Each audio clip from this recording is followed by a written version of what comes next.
Hello everyone, and thanks for joining us on Encore. Coming up on today's show. The original French screen siren Danielle Darrieux is turning 100. From Paris to Hollywood, we take a look back on Darrieux's cinematic reel that runs 8 decades long.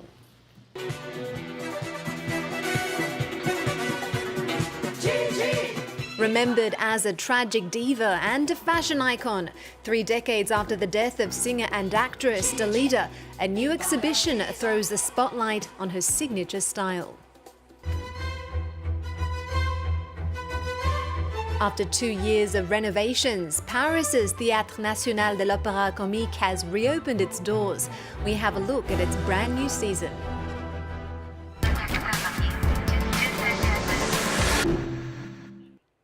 When you think of French screen icons, Brigitte Bardot, Catherine Deneuve and Marion Cotillard come to mind. But before them all, there was Danielle Darrieux, the original French starlet of both the stage and the screen. The actress is drawing the curtain on her 100th birthday this week. She's charmed audiences from Paris all the way to Hollywood. We take a look back at Darrieux's illustrious career, which spanned 8 decades and over 100 films in this report by Shirley Sitbon. The camera loves her, the original French screen siren Danielle Darrieux.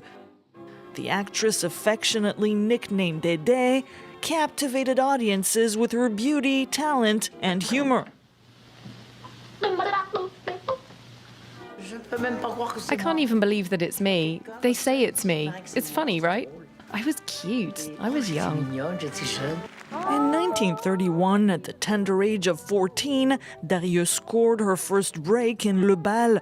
The film was a triumph. The starlet would sing, dance, and act her way to Dédé, a comedy by René Guissard based on an operetta. I didn't specially want to work in cinema. Someone talked to me about it, and I saw it as a game. I didn't really think it would go anywhere. During World War II, the darling of French cinema made her Hollywood debut, starring in The Rage of Paris, a Universal picture with Henry Coster at the helm. Gloria! Gloria! What's the matter, dear? I'd like to have breakfast.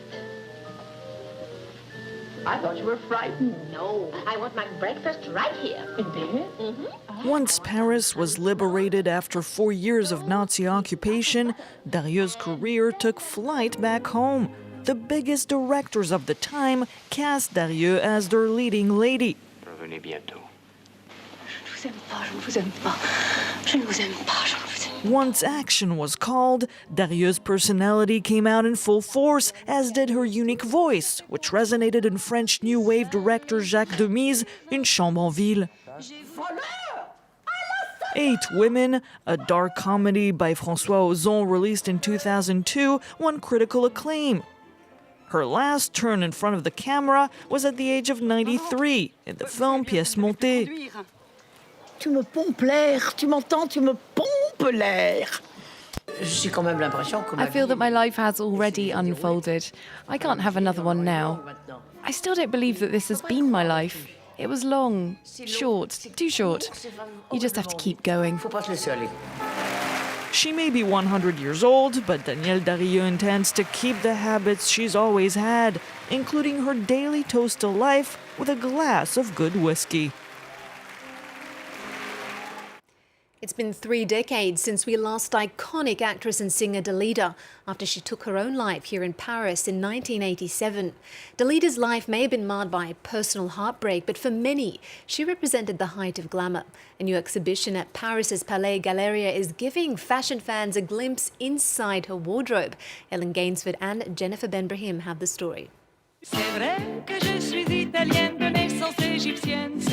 The Italian singer who was crowned Miss Egypt and went on to become a music and fashion icon in France. Ruffles, sequins, rhinestones, and studded leather. The exhibition allows visitors to rifle through the wardrobe of Dalida, the ultimate diva. This wardrobe shows her evolution as a woman, the evolution of her private life. It's almost like looking through Dalida's diary, a biography through her clothes.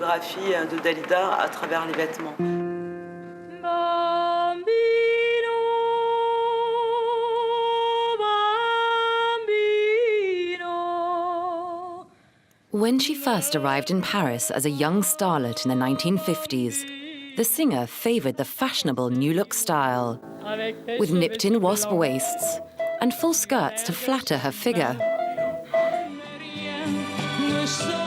Moving into the 60s, Dalida experimented with prints and hippie styles. But while her career was soaring, her personal life was fraught with tragedy. 3 of her lovers committed suicide. Some of her personal tragedies are reflected in her clothes and songs. Her wardrobe and music really followed her personal life. On stage, her outfits became more somber, a uniform of black and white sheath dresses that suited her mood. Constantly evolving, Dalida reinvented herself in the late 70s as a disco diva. At the time, variety shows were popular in France, and Dalida switched from couturiers to costume designers. Her outfits adjusted for ease of movement, in eye-catching sequins and animal prints. Gathered together for the first time 30 years after her death, the collection is a time capsule for fans, with more than 200 clothes and accessories from her private and public life. Based on a true story, Baghdadi is an American musical comedy about an Iraqi defector whose false intelligence led to the Iraq War. It may be a comedy, but the show's creator says it's no laughing matter, reminding audiences never to forget the reality of the war and those who continue to suffer as a result. And now Baghdadi's director fears that history may be repeating itself. It's kind of accidentally much more relevant than we were expecting it to be. I wish that the current administration and intelligence officials could watch the show or even refresh themselves on this history, because a lot of the same mistakes we made in 2001, 2, and 3 we're making again, almost to the letter. Baghdadi has opened in New York. It will be playing off-Broadway until the end of June. Make sure to check it out if you're there. Here in Paris, a stage at the heart of France's operatic history has reopened after 2 years of renovations. Théâtre National de l'Opéra Comique was originally built in 1888, while the company itself was founded in 1714. Ravel, Debussy and Offenbach have all premiered works on its legendary stage. Let's take a look back at its history. This spring production at the Opéra Comique is pure Baroque style. Characterized by its exuberance and the machinery that allows singers and dancers to perform incredible special effects. Be careful, don't take any risks. Can you get down like that? Careful, careful. Welcome to the poetic universe of the Opéra Comique. JORDI SAVALL, a Catalan master of Baroque music, is directing a current production. Musical theatre is a conversation between us, the artists, and the audience. And if we're capable of transmitting emotion, magic, and beauty, then something unforgettable can happen. This singer is fortunate that he isn't afraid of heights.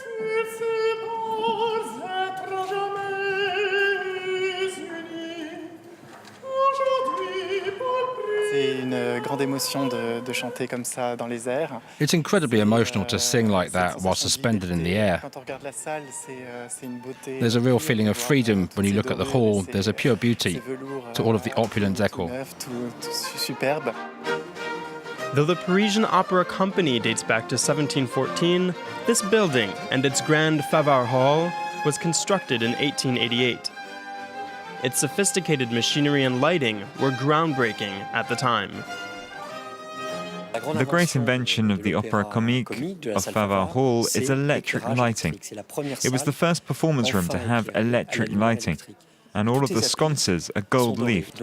It's from an industrial gold-leaf process, the Christoffel process, and was the pinnacle of decorative art at the time of the Universal Expo of 1900. Beyond the lights, remarkable columns topped with busts and a host of other decor celebrates theater, music, song, and dance. It's a building imbued with the memory of the greats who performed there, Berlioz, Debussy, Offenbach. A history that imparts an immense responsibility on the actors who call it home today. The room's beautiful, they're practicing. Everything looks good. Happiness, excitement. I've got butterflies in my stomach, like before an opening show. A new season underway, and a new chapter in the history of the Opéra Comique. And that's all we have time for. We're going to leave you with some more opera. Over 20 opera halls are opening their doors all weekend around France to the public for free. It's the 11th edition of Opera for All, and it's part of a wider initiative, European Opera Days. Remember our website. We're also on Twitter and Facebook and Instagram. There's more news coming up on France 24 right after this.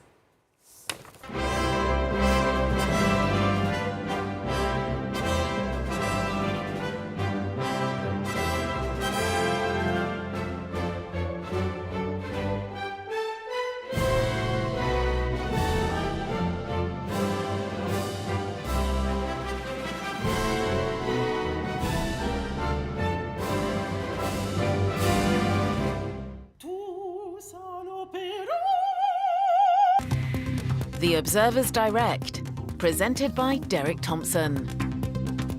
The pine forests of northern Ukraine, devastated by illegal mining.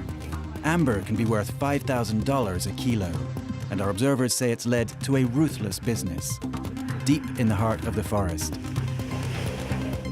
pitting miners against the police, with the forest losing out. It's on the next Observer's Direct. The Observer's Direct, on France 24 and France24.com.